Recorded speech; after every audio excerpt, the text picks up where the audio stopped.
ओम सदाशिवसमारंभां शंकराचार्यमध्यमाम् अस्मदाचार्यपर्यन्तां वन्दे गुरुपरम्पराम्।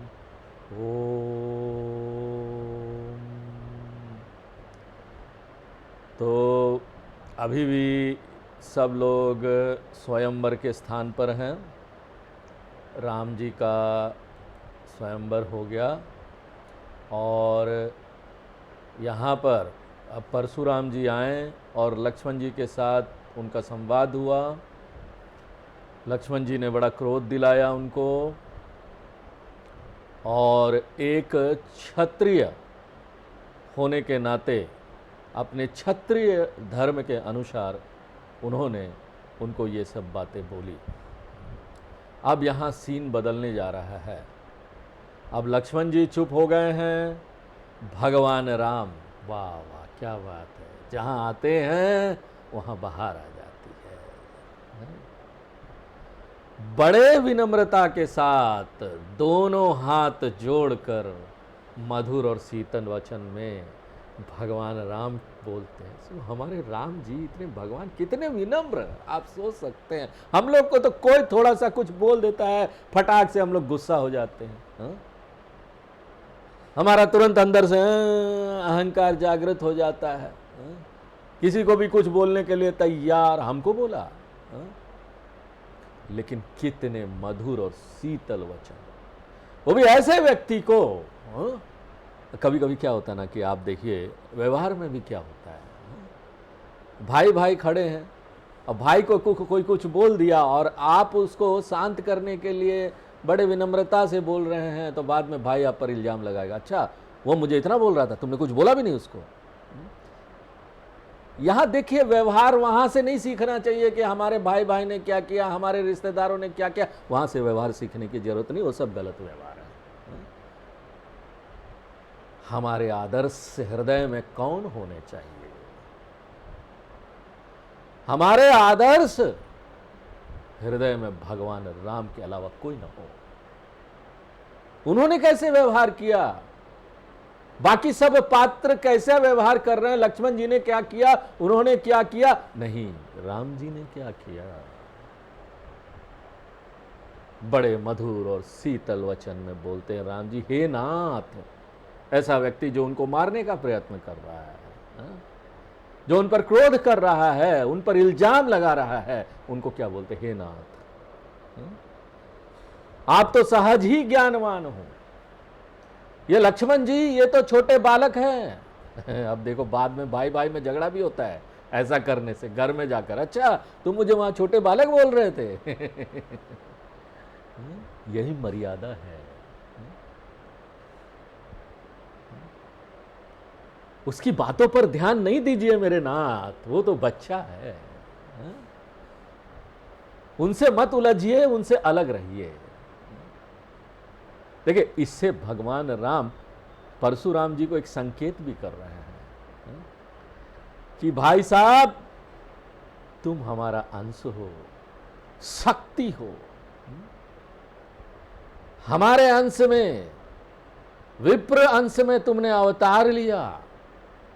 यहां विप्रो यानी विद्वान ब्राह्मण, विद्वान लोग जो आज के डेट में बोलेंगे साइंटिस्ट लोग, पढ़े लिखे लोग, धर्म के ज्ञाता, वेद के ज्ञाता, उन्होंने गौरव की रक्षा की। और कभी कभी जब ब्राह्मण, एक व्यक्ति जो ब्राह्मण है, वो देखता है कि यहां पर सब गड़बड़ चल रहा है और क्षत्रिय है उसको संभाल नहीं पा रहे हैं, लोग हिंसा कर रहे हैं, हथियार उठा रहे हैं, तो आपद धर्म, आपद माने आपत्ति आ गई है, कोई है ही नहीं बचाने वाला, ऐसे में ब्राह्मण भी अपना हथियार लेकर उठ सकता है। तो परशुराम जी ने वही किया, क्षत्रियों को उनके बल के अहंकार से मुक्त करके उनको मर्यादा में ले आए कि तुम लोग समझ जाओ, संभल जाओ, गलत कर रहे थे। तो आपने, परशुराम जी ने अपने अवतार लेने के सभी कार्य को बड़ी समझदारी से, बड़े ज्ञान के साथ पूर्ण कर लिया। अब छोड़ो ना, ये तो बालक है। तुम्हारे पीछे का उद्देश्य क्या था यहां आने का? मर्म क्या है तुम्हारे जन्म का? पीछे का कर्म क्या है? ये तो मैं भगवान जानता हूं ना। क्यों तुम यहां पर आए? ये मैं जानता हूं, वो बच्चा नहीं जानता। अकारण तुम क्रोध कर रहे हो, इसकी बातों पर ध्यान मत दो। बर्रई बालक एक स्वभाव। बर्रई बर्रई और बालक, देखो देखो तुलसीदास जी व्यवहार की बात कितनी अच्छी अच्छी बताते हैं यहां पर। ततैया होता है ना, यह बावले बालक, छोटा बालक बड़ा नटखट सा बदमाश, दोनों का स्वभाव एक होता है, ततैया और बालक। बालक भी ना समझ होते, कुछ भी अनुचित कार्य कर सकते ना। बालक है, वो क्या कर देगा आपको क्या पता? आप उसको डांट सकते, उसको तो नहीं पता ना। हा? उनसे नहीं भिड़ना चाहिए, तुमने क्यों किया ये? नहीं भिड़ना चाहिए, उसको बालक है, उसको पता ही नहीं, समझा दो प्यार से। इसलिए जो संत लोग हैं ना, जो ज्ञानी महात्मा, अगर तुम ज्ञानी महात्मा हो तो ना, ऐसे बच्चों को दोष नहीं देते हैं कि ये मुझे क्रोध से बोल रहा था। इसके अतिरिक्त लक्ष्मण जी ने आपका कुछ बिगाड़ा भी तो नहीं है। जिसे तुम अपराध अपराध बोल रहे हो, धनुष तोड़ा धनुष तोड़ा धनुष तोड़ा, ये धनुष तोड़ने का काम तो मैंने किया। अब भगवान राम, वाह वाह वाह, क्या भगवान है हमारे। हृदय खोल कर दिया जा सकता है। बोलते हे गोसाई, आप चाहे हमारे ऊपर कृपा करो, चाहे हमको मार दो, चाहे हमको बांध लो, जो व्यवहार करना है हमारे साथ कीजिए। दास समाज समझकर मेरे साथ जो व्यवहार आप कर सकते हैं करिए।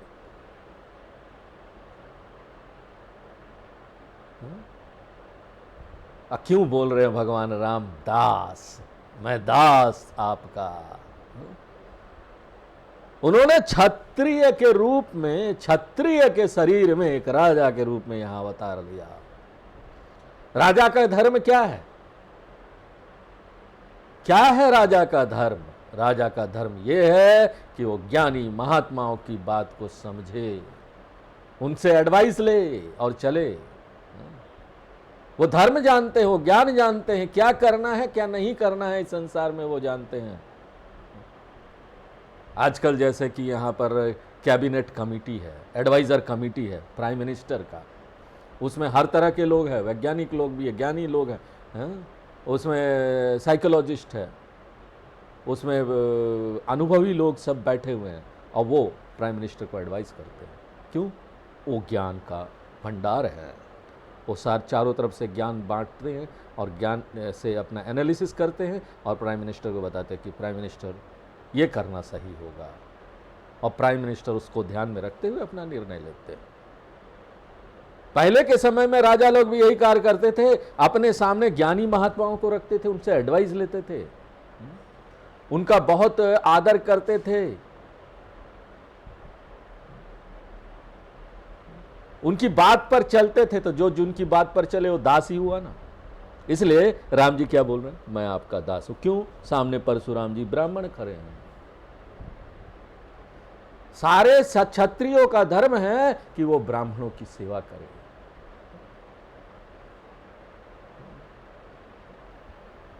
क्योंकि ब्राह्मण महान है। आगे भगवान कहते हैं कि हे मुनि नायक जी, मुनि नायक, मुनियों के नायक, जिस प्रकार से भी आपको क्रोध आ जाए, जैसे भी हम आपका क्रोध को दूर कर पाए हमें बताइए, हम वही करेंगे। देखो क्रोधी व्यक्ति के साथ हमको कैसे व्यवहार करना चाहिए, दूसरों को नहीं देखना चाहिए। देखो तो राम जी ने क्या किया। I should follow my lord Ram, otherwise I should not follow anyone. That is the right way to do. वही सही काम है जो राम जी ने किया, और किसी की तरफ नहीं देखना। क्रोधी व्यक्ति के सामने उसको समझाओ, उससे बड़े विनम्रता से बात करो। आपके पास बहुत बल है तो इसका मतलब नहीं मेरे पास बल है, सामने वाला क्रोध कर रहा, उसके पास बल नहीं तो उसको दबा दिया, ऐसा नहीं करना चाहिए। और सामने वाले के पास देखता है बड़ा बलूल नहीं नहीं नहीं, मैंने आपको कुछ नहीं बोला। वो कभी कभी फिल्मों में दिखाते हैं ना कि लाइन में, वो टिकट के लाइन में खड़ा है, पीछे खड़ा है कोई पतला सा व्यक्ति, जोर से चिल्लाया, कौन बीच से घुस रहा है? तो बीच से घुसा, देखा ना कि एक बड़ा पहलवान बीच से घुस रहा है, देखो पहलवान है पीछे हो गए, नहीं नहीं नहीं आप घुस जाओ। ऐसा व्यवहार नहीं होना चाहिए। भगवान श्री राम जी के शीतल वचन सुनकर परशुराम जी के क्रोध पर थोड़ा पानी पड़ा, थोड़ा ठंडा हो गए वो, थोड़ा ढीला होकर वो बोलते हैं कि हमारा क्रोध भला कैसे शांत होगा? तुम्हारे भाई ने तो देखो अभी भी देखो उधर खड़ा है ना, देखो टेढ़ी दृष्टि से ऐसे करके देख रहा है। लक्ष्मण जी ऐसे देख रहे थे उनको। अब परशुराम जी को और क्रोध आता है जब उन्होंने लक्ष्मण जी की तरफ देखा कि वो टेढ़ी दृष्टि, और क्रोध आ गया। हमारा क्रोध देखो तब जाएगा ना जब हम अपने फरसे से उसका गर्दन काट देंगे। अगर हमने ऐसा ना किया ना तो हमारा क्रोध करना ही बेकार है। अब देखो यहां ऐसा लगता है ना कि भगवान राम के सामने आने के बाद परशुराम जी का काम समाप्त हो गया, अब उनको कुछ करना नहीं, उनका कार्यकाल समाप्त हो गया, इसलिए देखो वो फरसा चला नहीं पा रहे थे। अब ऐसा वीर व्यक्ति जिसने इतने क्षत्रियों को मारा था, वो मार नहीं सकता था क्या? उसका फरसा चल जाता ना। अब समाज की रक्षा करना भगवान राम का काम है, वो आ गए हैं अब इस संसार में, इसलिए परशुराम जी को अब कुछ नहीं करना, इसलिए उनका बल चल नहीं रहा था, इतना बोल रहे थे लेकिन अपना फरसा नहीं चला पा रहे थे। परशुराम जी को भी स्वयं यही लग रहा था कि अब देखो, अब लगता है मेरा काम खत्म हो गया, मैं फरसा नहीं चला पा रहा हूं, इसका मतलब मुझे ये नहीं करना चाहिए, अब मेरे ये काम नहीं रह गया। जीवन में आपको कभी भी कुछ करना होगा ना, देखो ये बड़ी शिक्षा देते हैं। जीवन में आपको कभी भी कुछ करना होगा ना, देखो कोई काम को ना पहले देखो करके हो रहा है क्या, बड़ी आसानी से होने लगे ना तो मतलब आपका काम है वो करो, वो हो जाएगा। कर्म ये बोल रहा है कि ये आपके कर्म सही है, इस तरफ जाओ, ये ठीक ठीक हो रहा है। धर्म के काम में, अधर्म में नहीं कि किसी को मारना आराम से हो रहा है तो मार दिया, ऐसा नहीं। धर्म के काम में देखो आप क्या, आप जप आराम से कर सकते हो तो जप करो, प्रवचन पढ़ लिख सकते हो तो ग्रंथों को पढ़ सकते हो आराम से तो ग्रंथ पढ़ो। परशुराम जी कहते हैं, गर्भ स्रवहि अवनिप रवनि सुनी कुठार गति घोर। हमारे फरसे की घोर गति को सुनकर, क्योंकि परशुराम जी का फरसा ऐसा चलता है कि एक बार में 10-10 सिर कट जाते थे, राजाओं की स्त्रियां भयभीत होकर भागती, उनके गर्भ गिर जाते। और परशुराम जी इस समय अपने शक्ति की कमी का अनुभव कर रहे थे, उनको आश्चर्य लग रहा था कि हाथ में फरसा है, राजकुमार हमें इतना उत्तेजित कर रहा है, अपमानित कर रहा है, तो भी पता नहीं क्या हो गया है कि हम इस बालक को मार ही नहीं पा रहे हैं। और जब आप कोई काम करना चाहो नहीं कर पाओ, कोई ना कोई बाधा आए तो आपको गुस्सा आएगा। ऐसा गुस्सा नहीं करना चाहिए, आपको समझना चाहिए, उसको स्वीकार कर लेना चाहिए। उनको कभी कोई काम करना चाहिए, बड़ी कोशिश की, नहीं हुआ छोड़ दो, क्योंकि वो नहीं होगा। वहां पर अपना समय मत बर्बाद करिए, वो काम नहीं होने वाला। इससे अच्छा है कि आप अपना ऊर्जा दूसरी तरफ लगाइए, जो होने वाला है, जो हो जाएगा। उनकी छाती जल रही थी। हम बोल भी रहे हैं, कर भी नहीं पा रहे हैं, उसका गला भी नहीं काट पा रहे अपने फरसे से। और जब व्यक्ति जैसा चाहता है वैसा नहीं होता है तो अंदर से जो ना क्रोध जो है ना दुख का रूप धारण कर लेता है, और वो दुख अंदर बढ़ता जाता है। तो क्रोध का देखो यही दोष है, क्रोध करने वाले व्यक्ति का अपना ही हानि होता है, वो अपना ही हानि कर रहा है, दूसरों का नहीं कर रहा है। अगर वो बहुत जोर से कठोर वाणी क्रोध, जब देखो कड़ कड़ कड़ कड़ कड़ कड़, वो दूसरों का क्या हानि, अपने ही हानि कर रहा है, उसका अपना अंदर से शरीर खराब हो रहा है, अंदर से स्ट्रेस जा रहा है, तनाव जा रहा है, अंदर बढ़ते जा रहा है, कई सारी बीमारियां हो सकती है, क्योंकि उसको पता भी नहीं सूक्ष्म कई चीज अंदर चल रही है जो शरीर को बचा के रखती है। कई सारे हार्मोन्स जनरेट होते हैं, हाँ? जो आपको भूख लगाती है, डाइजेशन करती है, हाँ? जो आपको खुश रखती है। और ये खुश रखना, डाइजेशन सही होना, फिर आपसे आपको ऊर्जा देती है, आप उससे काम कर सकते हैं। इससे आपका बाकी का शरीर सही चलता है, क्योंकि आप काम कर पा रहे हैं। एक क्रोध से सब बंद हो जाएगा, शरीर ऐसे हो जाएगा। क्यों? आपने क्रोध किया। सारा कुछ आपका हेल्थ, स्वास्थ्य उससे रिलेटेड है। इसलिए बहुत हानि होती है अपनी क्रोध करने से। बहुत शांत होकर कहीं भी व्यवहार, सॉल्यूशन तो मिल जाता है, समाधान हर चीज का है यहां पर। क्रोध क्या करना? धीरे से विनम्रता के साथ हर चीज का समाधान निकाला जा सकता है। शांत रहो, हर चीज का समाधान निकाल जाएगा। परशुराम जी आगे कहते हैं कि इतने राजाओं को मारने वाला यह फरसा भी आज जैसे कुंठित सा हो गया है, हम किसी को मार ही नहीं पा रहे। अभी अब देखो, उल्टा व्यक्ति न, जिसकी बुद्धि फिर गई है, उसको हमेशा चीज उल्टी दिखाई देगी, सीधी नहीं दिखाई देगी। वो क्या बोलते हैं, ऐसा लग रहा विधाता बाएं हो गया है। बाएं हो गया यानी उनके प्रतिकूल हो गया है, उनको लग रहा है कि स्वभाव ही बदल गया, अच्छा नहीं लग रहा है। मोरे हृदय कृपा कसी काहू। परशुराम जी कहते हैं कि पहले जैसा घोर स्वभाव हमारा था, लगता है वो नहीं रह गया, वरना अभी तक तो हम किसी पर कृपा नहीं करते थे, घाट भाट मार दिया। और इस बालक पर इतनी कृपा करनी पड़ रही है, टेढ़ा होके दूर से देख रहा, फिर भी हम कुछ नहीं कर पा रहे हैं। अब देखो, जब ना एक व्यक्ति का बुद्धि खराब हो जाता है, वो देखो कैसा गलत आप रास्ते पर सोच रहे हो ना। अरे क्रोध नहीं आ रहा है तो अच्छी बात है ना। किसी व्यक्ति का क्रोध छूट जाए, ना आए, तो ये विधाता का उल्टा होना थोड़ी ना है कि भगवान आपका साथ नहीं दे रहे, तो वह भगवान साथ दे रहे हैं। क्यों? क्रोध चला गया, ये अनुकूल हो गया वातावरण, ऐसा हम सोच सकते हैं। संसार में हमको कोई भी चीज है ना, पॉजिटिव दृष्टि से देखना चाहिए, ये हमारा अच्छा कर रहा है। कोई भी चीज, कोई घटना हो गई, परिस्थिति हो गई, उसमें से आप पॉजिटिविटी निकाल के वो अपने ना अपने अनुकूल बना लो उसको।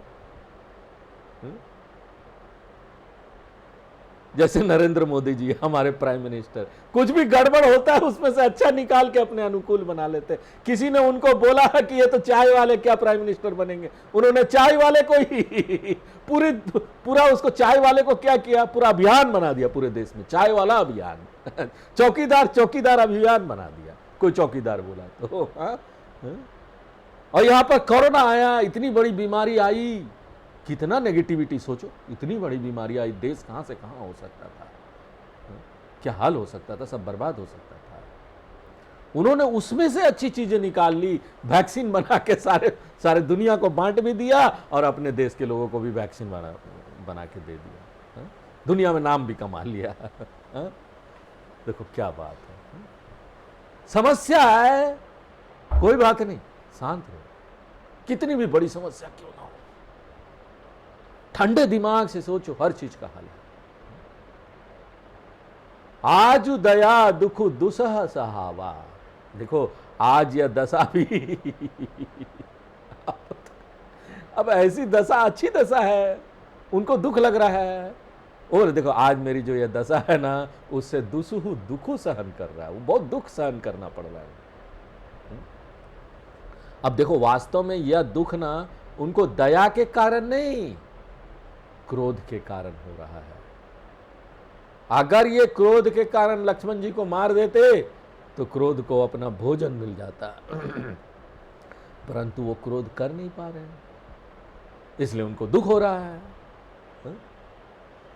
अब वो ये समझ रहे हैं कि ये मैं दया कर रहा हूं ना, इसके कारण मुझे दुख हो रहा है, दया नहीं करना चाहिए। अरे उल्टा क्यों सोच रहे हैं? उनकी बुद्धि उल्टी हो गई है, विधाता उल्टा नहीं है, विधाता तो उनके ऊपर कृपा कर रहा है कि उनको क्रोध को कम कर दिया उन्होंने। लेकिन अब हमारे लक्ष्मण जी तो फू फू करेंगे, शेषनाग के अवतार है, कोने में अवतार है, कोने में भी खड़े, तब भी कुछ ना कुछ करे, बोलने ही वाले हैं। लक्ष्मण जी ने जब ये उल्टी उल्टी बातें सुनी ना, ऐसे हो गया, अरे ये क्या उल्टी उल्टी बातें कर रहे हैं। उनको हंसी आ गया, ऐसे करके हंसी का हंस के सिर झुकाकर हंसते हुए बोले कि ये कृपा की वायु तो आपकी सुंदर मूर्ति के अनुकूल ही है। आप बोलते हैं तो जैसे लगता है फूल झड़ रहे हैं। अब परशुराम जी पर व्यंग कर रहे थे कि वो बोलने से फूल झड़ रहे हैं। अरे लक्ष्मण जी आगे कहते हैं कि यदि कृपा करने से भी किसी का शरीर जलता तो फिर क्रोधी व्यक्ति का शरीर तो जलकर राखी हो जाता ना। कृपा, तात्पर्य यह है कि क्रोध भी चिंता की ही भांति व्यक्ति को ना विनष्ट कर देता है। क्रोध बड़ा डाकिनी ही है, बड़ा डाकिनी है, खा लेता अंदर से अपने आप को। परशुराम जी अब कहते हैं, देखो जनक जी, इस बालक को तुम मना करो कि ऐसी बात ना करे, ये ऐसी बातें कर रहा है, लगता है इसको ना यमराज के पास जाना है। माने और ज्यादा हमको क्रोध आ गया तो हम इसको मार देंगे, तुरंत ही मेरी आंखों के सामने से इसको हटा लो। देखन में छोटन लगे, घाव करे गंभीर। छोटा लगता है ये राजपुत्र, लेकिन बड़ा खोटा स्वभाव का है, बड़े दुष्ट स्वभाव का है। लक्ष्मण जी अब बोले नहीं, किंतु मन ही मन कहा कि किसी को क्यों कहो कि तुम हमारी आंखों से हट जाओ, यहाँ सामने से हट जाओ। अरे आंखें बंद कर लो, अपनी तरफ देखो ही नहीं मेरी तरफ। अब परशुराम जी अपने मन में बड़ा क्रोध लाकर भगवान राम से बोले, देखो क्या बात, कैसे बोल रहे हैं हमारे भगवान राम। अब देखना आगे ना तुलसीदास जी को सहन नहीं होगा। वो बड़े भक्त है राम जी के, उनको कोई कुछ बोल दे तो सहन नहीं होगा। भगवान राम से बोले, क्या बोले परशुराम जी, हमारे गुरु शंकर भगवान का धनुष तुमने तोड़ दिया, और हे सठ, अब देखो बड़े सठ बोला, अब तुम शिक्षा देने वाले हो, शिक्षा देने चल रहे हो तुम। सठ का मतलब क्या होता है मालूम? सातिर, मक्कार, दुष्ट। कोई भगवान को ऐसे बोलता है क्या कि तुम सातिर हो, दुष्ट हो? यह तो क्रोध का ही परिणाम है कि आप अपने भगवान को ऐसी बातें बोल रहे हैं, अपने गुरु को भी ऐसी बातें बोल रहे हैं। परशुराम जी भगवान राम को सठ कह रहे हैं। भगवान राम पर परशुराम जी यह भी आरोप लगाते हैं कि तुम्हारा भाई जो कुछ बातें बोल रहा है ना, वो सब तुम्हारे ही परमिशन से बोल रहा है, तुमने ही उसको परमिशन दिया है, और तुम छलपूर्वक हाथ जोड़कर हमसे प्रार्थना कर रहे हो। माने तुम लक्ष्मण जी से कहला रहे हो, और उसके बाद तुम ना ठंडा होकर क्षमा मांग ले रहे हो, अपने ही छल कर रहे हो मेरे साथ। ऐसा होता है ना कभी कभी घर में। आजकल आप घर में वो काम वाली बाइयाँ आती ना, उसको थोड़ा भी कुछ बोल दो तो छोड़ के चले जाओ। तो उस घर में कोई क्रोधी व्यक्ति भी होता है, कोई थोड़ा ठंडा व्यक्ति भी होता है, तो लोग ग्रुप बना लेते, तुम क्रोध करे हुए ना तो मैं थोड़ा शांति से समझा दूंगा उसको। ऐसा होता है व्यवहार में भी। तो अब भगवान पर ये इल्जाम लग रहा है, आरोप लग रहा है कि आपने भी यही किया है। अपने भाई को बोला इसको डांटो और मैं जाकर क्षमा मांग लूंगा। करु परितोषु मोर संग्रामा, तुम या तुम्हारे भाई बड़े वीर बनते हो, हमारे साथ आकर युद्ध करो और हमको सेटिस्फाई करो। यदि तुम हार जाते हो तो राम कहलाना छोड़ देना। देखो यहां पर ना जो जैसी समझ वैसे ही अर्थ लगाता है, यही समस्या है। वो उल्टा उल्टा अर्थ लगाने लगे तो आपका जीवन भी क्या होगा, जैसा अर्थ लगाओगे वैसा जीवन हो जाता है। परशुराम जी, परशुराम यानी फरसे वाला राम, वो भी राम है। उन्होंने संग्राम का क्या अर्थ लगाया? हमारे साथ संग्राम करो। संग्राम यानी संग प्लस राम, राम जी का संग करो। संग्राम शब्द में राम जी का संग विद्यमान है ना, संग राम का करो।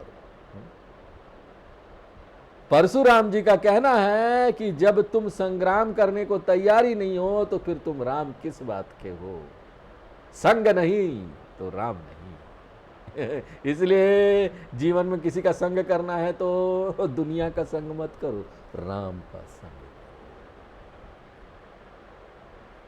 बोलो सियावर रामचंद्र की जय। अब तुलसीदास जी को आ रहा है गुस्सा। छल तज करहि समरु शिव द्रोही। परशुराम जी भगवान राम से कहते तुम शिव द्रोही हो, मेरे गुरु शिव के तुम द्रोही हो, छल करना छोड़ो, आओ हमारे साथ युद्ध करो। यहां पर भगवान राम हाथ जोड़कर विनती करते हैं। इसे परशुराम जी छल कह रहे हैं। क्यों मालूम है? क्योंकि उनका अपना प्रकृति, अपना सोच ही अलग है, उल्टा सोचते हैं।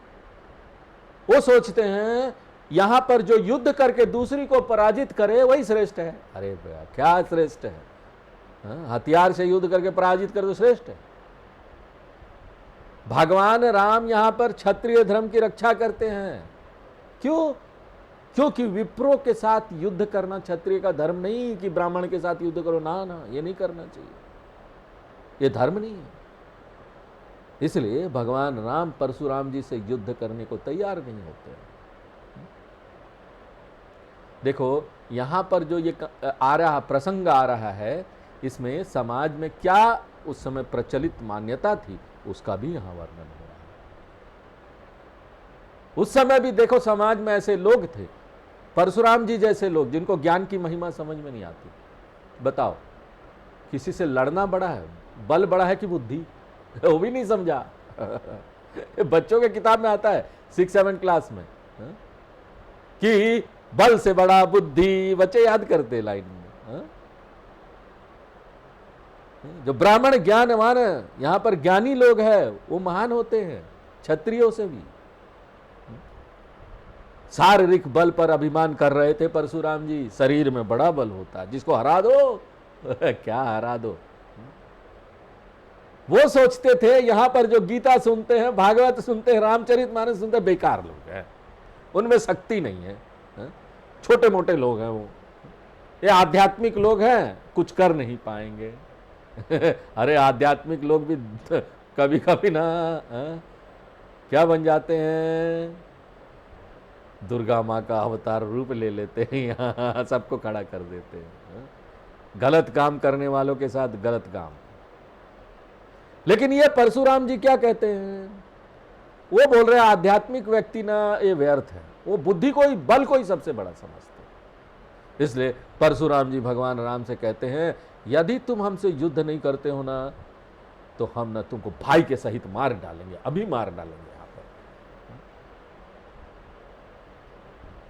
तुलसीदास जी वर्णन करते हैं कि परशुराम जी इस प्रकार से कुठार लिए हुए बक रहे हैं, बकबक कर रहे हैं। गुस्सा आ गया ना उनको तुलसीदास जी को कि हमारे राम जी को ऐसे बोलेंगे।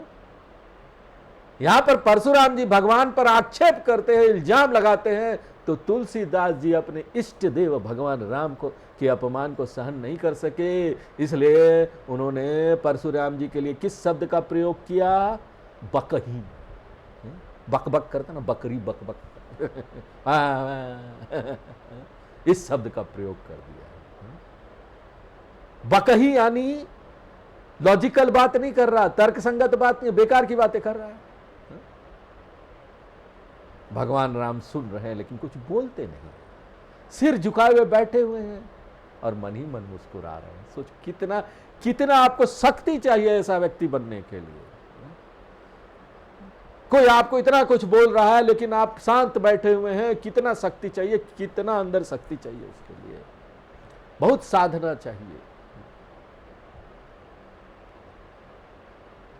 भगवान राम अपनी महिमा परशुराम जी को नहीं बोल सकते थे स्पष्ट रूप से, क्योंकि वो अवतार लेके आए थे ना, उनको छिपाना था कि मैं अवतार हूं। हर जगह बोलते चलते मैं भगवान हूं, अवतार हूं, ऐसे नहीं बोल सकते थे वो, उनको छिपाना था क्योंकि उनको रावण का वध करना था। और उनको बहुत लोगों का उद्धार भी करना था। अपने मन में भगवान राम सोचते हैं कि लक्ष्मण जी ने तो इनके साथ तर्क वितर्क करने का गुनाह तो किया है, लेकिन ये क्रोध हमारे ऊपर क्यों कर रहे हैं? कतहु सुधाई हुते बड़ दोषु। कहीं कहीं आप सीधा होते हैं ना, तो वो भी एक बड़ा दोष है। बहुत सीधा हो जाओ तो लोग आपको बहुत कुछ सुना देंगे। जैसे आम व्यवहार में देखा जाता है ना कि एक टेढ़ा व्यक्ति है तो सब उससे, टेढ़ा व्यक्ति प्रणाम, दूर से प्रणाम कर दो, सब लोग डरते हैं उससे।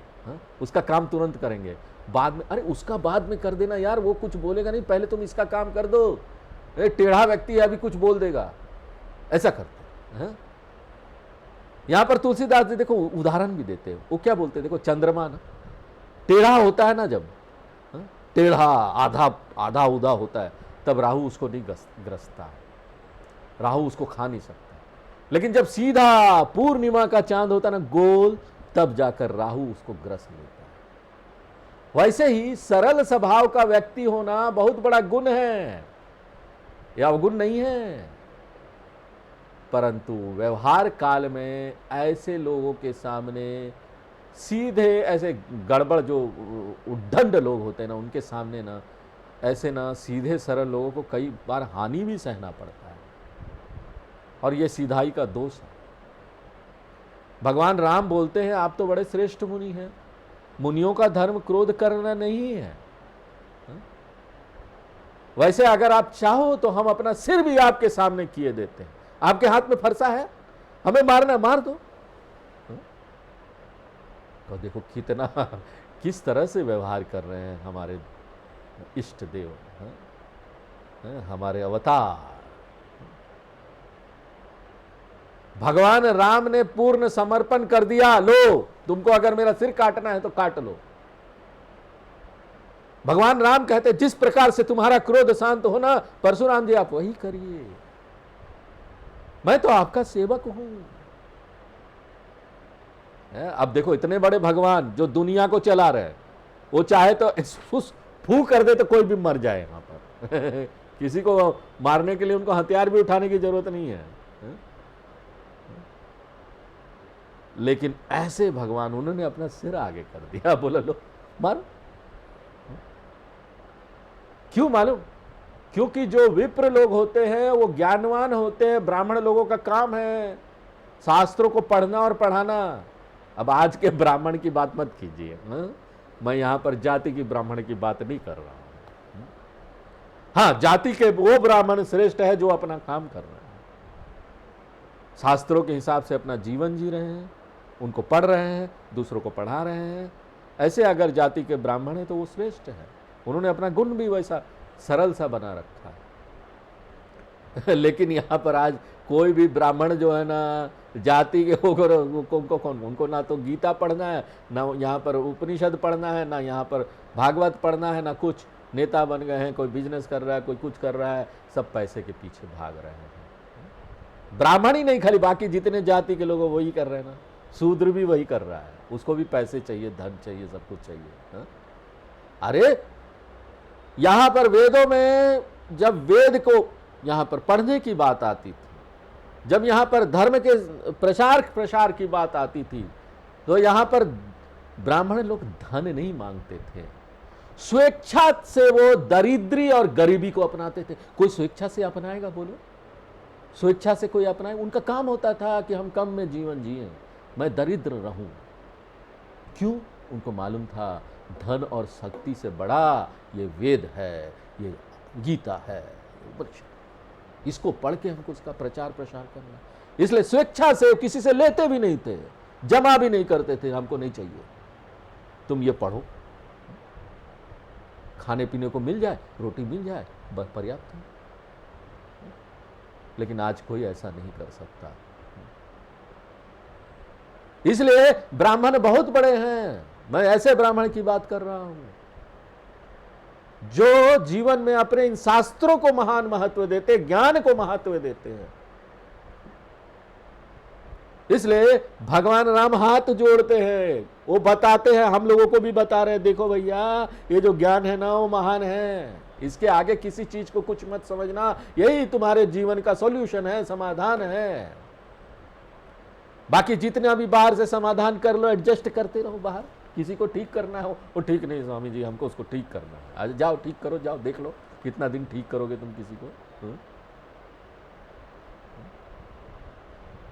नहीं, हमको इस वस्तु को बदलना है, बदल लो, व्यक्ति को बदलना है, बदल लो, परिस्थिति को बदलना है, बदल लो, ऊर्जा खर्चा कर लो, लेकिन गीता नहीं पढ़ेंगे उस ज्ञान को नहीं समझेंगे जिस ज्ञान से सब सॉल्यूशन मिलने वाला है, सारा समाधान मिलने वाला, उस ज्ञान को क्यों नहीं समझते हो भैया? उसके लिए समय क्यों नहीं देते, दूसरे चीजों के लिए समय देते? एक आध्यात्मिक व्यक्ति को क्या करना चाहिए कि शरीर को चलाने मात्र मिनिमम से मिनिमम जो चीज है ना वो रख के हमको सब मिल रहा है, पर्याप्त है। बाकी जितना भी समय है, ऊर्जा है ना, वो दूसरे चीजों में नहीं देना चाहिए, बस ये शास्त्रों के अध्ययन में, ज्ञान के अध्ययन में देना चाहिए। तभी वो महान बन सकता है, तभी वो ब्राह्मण बन सकता है, और तभी हमारे भगवान राम जैसे भगवान भी आपके सामने हाथ जोड़ेंगे, लो मैं आ गया तुम्हारे सामने, प्रकट हो गया, तुम तो महान हो, हे मेरे भक्त तुम तो महान हो। इसलिए वो परशुराम जी को दास दास बोल के उनको प्रणाम भी कर रहे हैं, ताकि दुनिया देखे,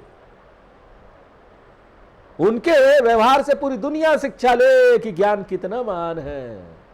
वो परशुराम जी को नहीं कर रहे थे प्रणाम, उनके अंदर जो ब्राह्मणत्व था, उनके अंदर जो ज्ञान था, उसको प्रणाम कर रहे थे।